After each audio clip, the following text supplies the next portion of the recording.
against that directly.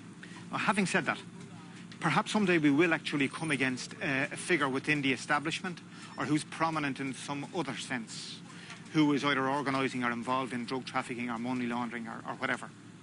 And we believe, and I don't think we would stay here if we didn't, we absolutely believe that the government are completely committed.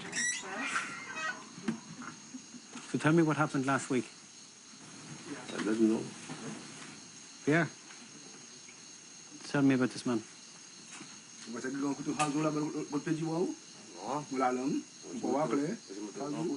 know you brought in one of the agents who was here last week. Yes, he's identified two people. This gentleman here and the guy who's just inside being searched at the moment.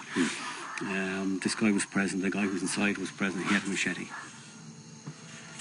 He said the machete was in your hand. Yes, it was in my hand, but I'm not sure him. Is this the one? It's very important for the agents and for the credibility of the agents that we do this, and that we show the agents that we're prepared to stand up and back them and stand by them in situations like this. Otherwise, you know, it's going to be impossible for an agent to be able to walk around here without being threatened. What's the chap with the machete going to be charged with? Threatening an NDA agent, obstructing an NDA agent. Threatening an NDA agent is a very serious offence. Okay, it can result in up to 5 years imprisonment and or 300,000 rupees of a fine. Get him his t-shirt, shoes, toothbrush, whatever else he needs. Taking a step back, looking at coming over, looking at what's happening here. What's your personal overall view of the thing? I would like to say, I'm finishing up every Christmas. I keep saying I'll finish up at Christmas. However, the job never seems to be finished, and you know, I've committed to seeing this through to the end. And I think the government of Seychelles and certain members of them, they've listened, and they've had the patience to let us try what needs to be tried, and it's proven to be successful. The big thing for me has been losing a lot of time with my family, with my wife and my family.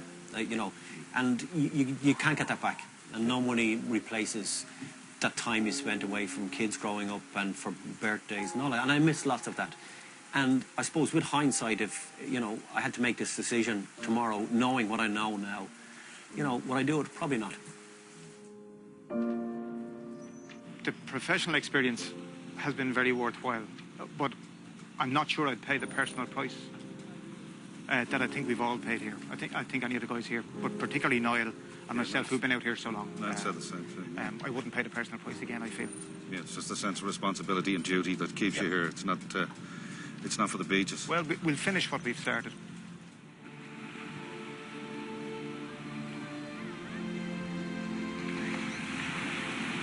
If you get a phone call from another state, says there's any chance you could come over now, what would you do? My wife didn't ask you to ask that, No, did she? no, let's pretend she's not listening. All right, okay. Would you do it again? It would be tempting. And it may be selfish on my part, but it certainly would be tempting.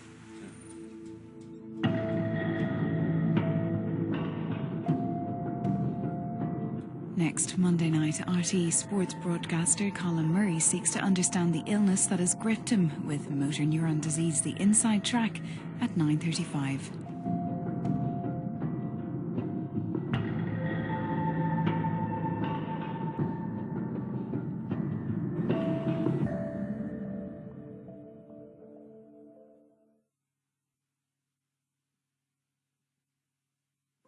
With so many people now affected by depression, is it time we change the way we treat people with mental health problems?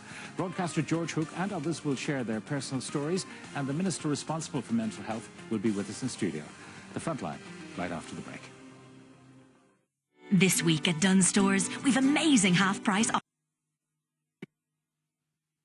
Green Ore. The train, sure, Lord bless us and save us. It was the first train ever I left Ireland for to go to England, on this train. And my mother, God be merciful to her, and she was 6 days short of 100 when she died.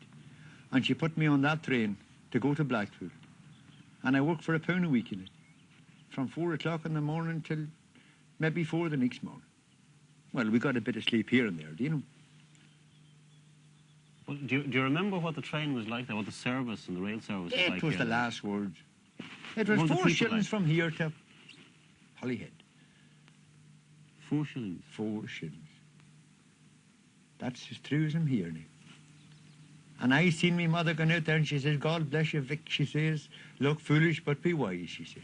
Well, how about the men who used to run the train service here? Were they all local men? Do you remember them? Actually, Lord, they were the best of fellas.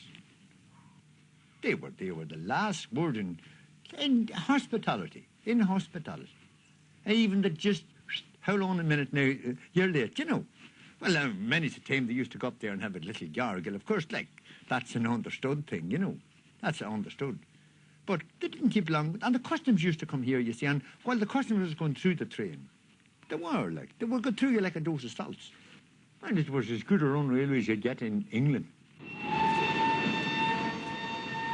It may be 20 years gone, but it's not by any means forgotten. And not just for old time's sake. The old puffer provided an efficient service, and to the minds of local people, a service a sight better than the bus which has replaced it.